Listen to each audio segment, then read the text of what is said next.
Annyeonghaseyo, Yorobun. This is Anthony Gersaniba, vlogger South Korea. So ngayon guys, ito na yung advanced situational expression. So sample expression ko lang ito guys sa advanced level.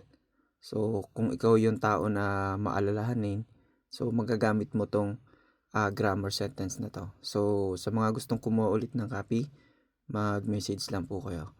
Okay? So dito sa advanced level na to, itong grammar na to, ulkabwa kokjong이에요. So, sa English, I am worried too. Might happen. Okay? So, sa Tagalog naman, ang ibig sabihin niya ay, ako ay nag-aalala sa baka mangyari. Okay?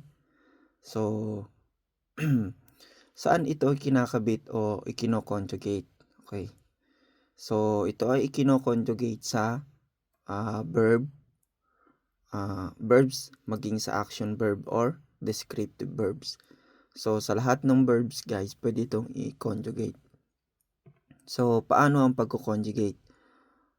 Kapag ang verb ending ay consonant or patchim, example, mokta.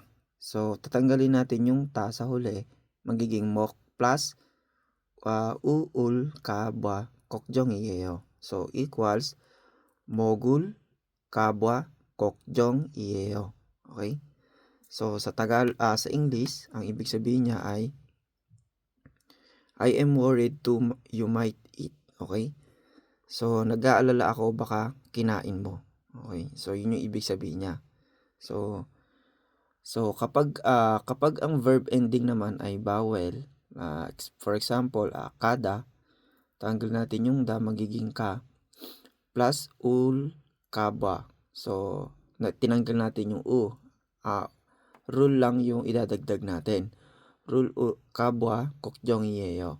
So, kal kabwa kokjong이에요.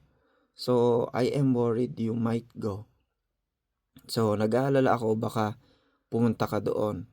Okay, so, yun yung ibig sabihin niya sa Tagalog. So, ito yung mga example sentences, guys. So, number 1, tachil kabwa kokjong이에요. So, yung tachil, nanggaling siya sa verb, tachida to hurt. So, naging tachil kabwa kokjong이에요. So, I am worried you might get hurt. Nag-aalala ako baka nasaktan ka. And then, number 2, nusul kabwa kokjong이에요. So, I am worried I will be late. Nag-aalala ako baka malate ako. And then number 3, yung nomu oryul kabwa kokjong이에요. I am worried it might be too difficult. Okay? Nag-aalala ako baka sobrang hirap. And then shipta, to be easy. Nomu siul kabwa kokjong이에요. I am worried it might be too easy. Nag-aalala ako baka sobrang dali. Okay?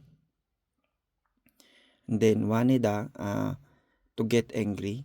사장님 wanal kabwa kokjong이에요. I am worried that boss might get angry. Nag-aalala ako baka magalit si amo. So yun ibig sabihin niya sa Tagalog. And then last, oda tokam nail biga ulkaba kokjong이에요. So I am worried that it might rain tomorrow. Nag-aalala ako baka umuulan bukas. Okay? So yan guys yung mga example sentences.